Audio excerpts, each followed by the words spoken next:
बहुत अच्छी थी, हैप्पी पर्सन। हाँ, शरारती भी थी, fun loving, friends, company, family.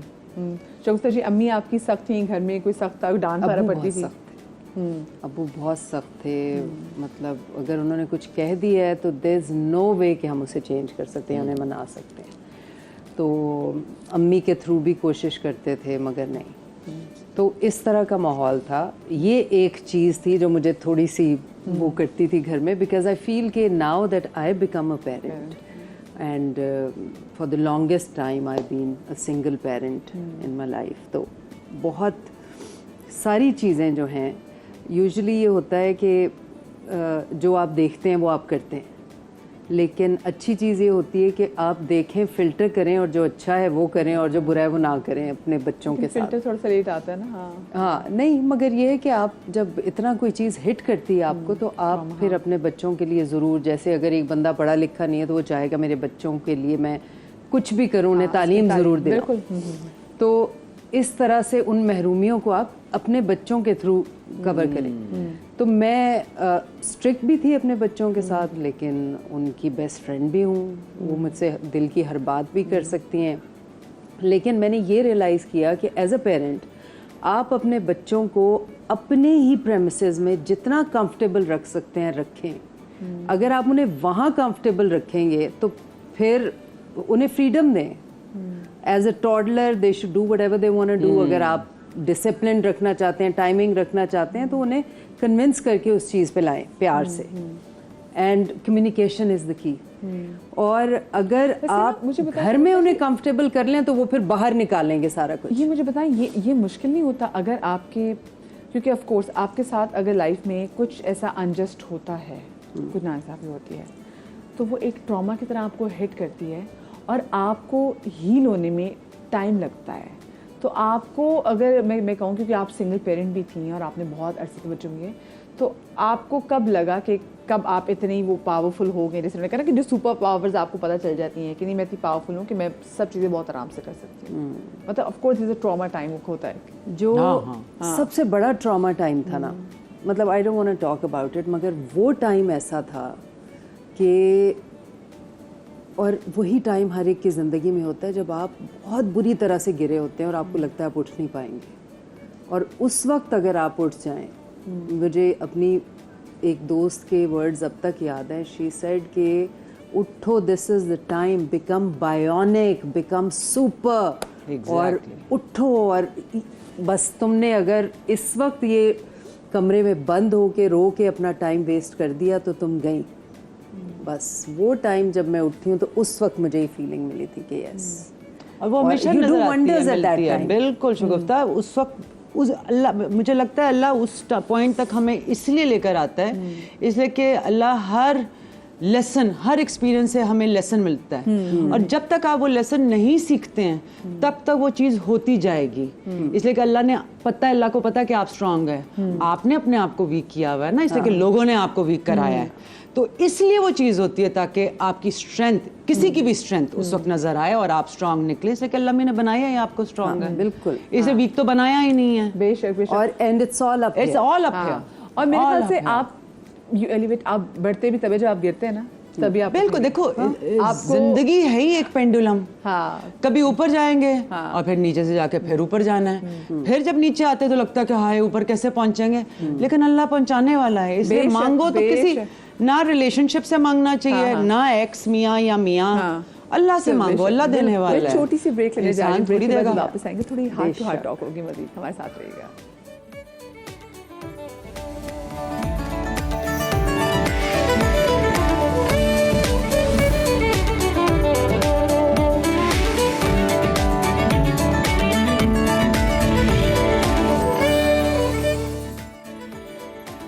जी, ब्रेक के बाद हम आपको एक बार फिर से खुशामदीद कहते हैं। हम आ गए अपने कॉफ़ी टेबल में, और कॉफ़ी टेबल पे आपको पता है कि हम आते हैं और हम बड़ी हार्ट टू हार्ट टॉक्स भी करते हैं। और कुछ लोग तो कहते हैं, जितने भी हमारे गेस्ट आते हैं वो कहते हैं भाई कुछ था यहाँ पे कि हम बड़े आराम कुछ से खिला रही हो क्या कर रही हो? नहीं, बहुत सी ऐसी दिल की बातें होती है जो हम बड़े आराम से और बड़े खुल के कर लेते हैं। तो अच्छा, खैर मैं सबसे पहले तो आपसे भी जानना चाहूँगी, क्योंकि माशाल्लाह से आप दोनों जो हैं बेटियों की अम्मा हैं, और मैं खुद बेटी हूँ तो मुझे पता था, उस बेटी होने के बाद जब मैं खुद ज़रा बड़ी हो गई हूँ तो मुझे अंदाज़ा हुआ कि ओहो मैं अपने पेरेंट्स को और कितनी पावर दे रही हूँ। तो आप बीइंग अ गर्ल मदर्स, आपने अपनी बेटियों की तरबियत करते हुए ऐसी कौन सी चीज़ें याद रखी जो आपकी अम्मी ने आपकी तरबियत करते हुए की थी? प्यार। एक तो माँ की जो हग्स है ना वो बच्चों के लिए बहुत इम्पोर्टेंट होती हैं। जैसे कि बड़े हो गए हैं अब ज़रा कम्युनिकेट करना चाहिए, हाँ वो भी ठीक है, लेकिन आप कितने ही बड़े हो जाएं, इवन हाँ I needed my mother's hugs अभी 3-4 साल पहले तक, जब तक वो हयात थी। तो ये बहुत इम्पॉर्टेंट है कि इससे बच्चा कंफर्टेबल हो जाता है, उसे वो वार्मथ मिलती है। मेरी बेटी यूके में है तो वो कहती है I miss hugging you, I miss cuddling with you. तो वो इस एज में भी आके शी इज़ माशाल्लाह 29। तो लेकिन उससे ज़्यादा ये कि जो कॉन्फिडेंस आप अपने बच्चों को दे सकते हैं वो एक माँ दे सकती है, through her communication, through her faith in them. कुछ भी वो करना चाहें, let them do. You should know कि ये मेरी बेटी है, इसे अपनी लिमिट्स का पता होगा, ये इसे मॉरल्स का पता है और ये बहुत अच्छे से करेगी। और शगुफ्ता जी, वो कॉन्फिडेंस उनके लिए ऐसी पुश बनेगा जो उनको वहीं ले जाएगा जहाँ वो जाना चाहते हैं। और बीइंग सिंगल पेरेंट मुझे बताएं कि वो फिर कितना मुश्किल होता है, क्योंकि हमारे यहाँ लोग वैसे भी बेटियों की माँ तो लोग कहते हैं भी बेटियों की माँ थोड़ी ज़्यादा समझ आती है कि भी हाँ, ताकि लोग ये बात ना करें। हाँ, हमने देखा है अपने फैमिली में भी लोगों को देखा है कि ख़वातीन ज़रा कॉन्शियस हो जाती हैं बच्चों की तरबियत को लेके कि ताकि कल कोई बात ना करे कि जी माँ जो थी सिर्फ पाल रही थी।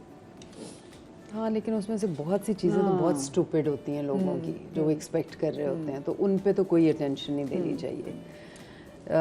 बाकी ये है कि हाँ, फोकस मेरा एम ये था कि मैं अपने बच्चों को ऐसे इंसान बनाऊं कि you know they should be a reason for this world, या मतलब अच्छे इंसान बनाऊं, हाँ, यू नो कि मेरे लिए भी सदका जारियां हों कि बिल्कुल, हाँ। ये तो बिजनेस है ना अल्लाह ताला के साथ, कि आप अच्छी औलाद छोड़ के जाएं तो वो जब अच्छा काम करेंगे आपको उसका शेयर मिलेगा। तो अल्हम्दुलिल्लाह मेरी बेटियां जो हैं बहुत जेनरस हैं, बहुत गॉड फेयरिंग हैं, बहुत अच्छी इंसान हैं, उनमें कोई मैं नहीं है, उन्हें पता ही नहीं है क्या होता है कि हम कुछ हैं। और सबसे बड़ी बात यह है कि वैल्यू करती हैं कि हमारी माँ ने हमारे लिए क्या कुछ किया है। हाँ, तो उस चीज़ का एहसास होना भी बहुत बड़ी बात है। बड़ी बात है। आपने वनीज़ा अपनी अम्मी से ऐसी कौन सी चीज़ ली जो आगे आपने अपने बच्चों में भी ट्रांसफ़र की? आई थिंक द फैक्ट कि मैंने उनको, जैसे इन्होंने कहा, इंडिपेंडेंस, उनको इतना ट्रस्ट और वो करने की, अभी तो मेरी बहुत छोटी है 9 और 12 साल की, लेकिन अभी यही सिखा रही हूँ। जैसे इन्होंने बोला अनलिमिटेड लव, ये बड़ी मुश्किल है, ये 9 और 12 साल जो बहुत मुश्किल है देखें। और उनको ये बात सिखाना है कि पहले 7 साल जो होता है ना बच्चे की ज़िंदगी में, वो सबसे ज़्यादा क्रूशल होते हैं। इसलिए मैंने भी काम छोड़ा ताकि मैं उनके साथ वो 7 साल, उनकी जो पर्सनैलिटी बढ़ रही है, उनको ज़रा आया नहीं रखी कि खुद करना है। फाउंडेशन जो होती है वो ज़रा ज़्यादा ज़रूरी होती है।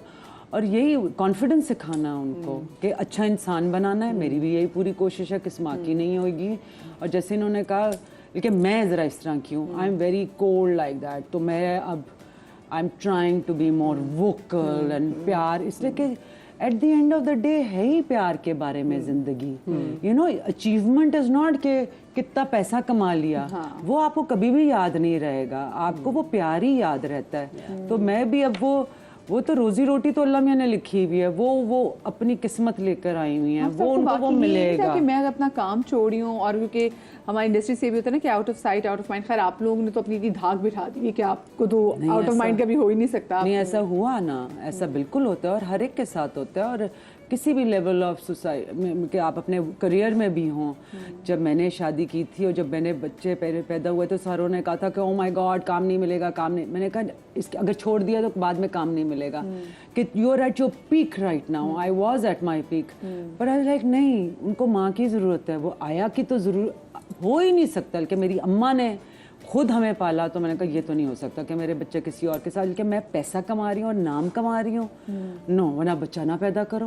Because I am not a feminist like that. I am a feminist कि औरत को बिल्कुल ज़रूर जो उसका दिल है वो ज़रूर करे, ज़बरदस्ती नहीं करनी चाहिए। लेकिन मैंने अपने बच्चों के लिए माँ डिसाइड किया तो वो सबसे बड़ा काम है। वो तो एक्टर से भी बड़ा काम है कि आप माँ बन के अपना प्रॉपर तरीके से करो। बहुत बड़ा काम तो है। तरबियत उनकी देना, तो yes I had to give it up and I didn't care because रोजी रोटी तो अल्लाह मियाँ ने लिखी हुई है। वो तो 10 साल के बाद जब वो 9 साल की मेरी बेटी हुई तो फिर मैंने कहा मैं काम करने जाऊंगी। और अभी भी मेरे लिए बड़ा मुश्किल है, अभी भी 10 दफ़ा इस्तिखारे करती हूँ हर ड्रामा करने से पहले, और कोई भी ड्रामा कर रही होती हूँ तो उससे 4 दिन पहले कह दूंगी अच्छा सॉरी अब मैं नहीं कर सकती, कि मुझे बड़ा बुरा लगता है कि मैं अपनी 9 साल की बेटी को इधर आ रही थी तो आप सोचे वो कह रही थी अच्छा can't you come back a day earlier. मैंने कहा बेटी अभी तो मैं जा रही हूँ, एक डे अर्लियर कैसे आ जाऊंगी। तो दिल तो दुखता है वो बच्चों के लिए ना, एक माँ ही तो एक है। And being a single parent, Pakistan में तो बहन आधे से ज्यादा औरतें हैं ही सिंगल पेरेंट्स। बाप क्या कंट्रीब्यूट करते हैं जरा मुझे बताओ। सुबह जाते हैं रात को आते हैं, देरे सवाए रोब के बाप का वो भी माँ रखती है। एग्जैक्टली क्योंकि वरना तरबियत उसकी जिम्मे ना होगी, तुमने सिखाया कैसे। वरना ज्यादातर औरतें तो सिंगल हैंडेडली बच्चों को अपना बहुत रिस्पॉन्सिबिलिटी होती है माँ पे, हालांकि ये एक शेयर्ड रिस्पॉन्सिबिलिटी है, इक्वल शेयर होना चाहिए, लेकिन नहीं है। देखिए और औरत के सर पे डबल पड़ जाता है ना, because financially she is also helping out, घर भी का उसने ख्याल रखा, उसने तो 3 जॉब्स करनी है और बच्चों की तबीयत अलग है।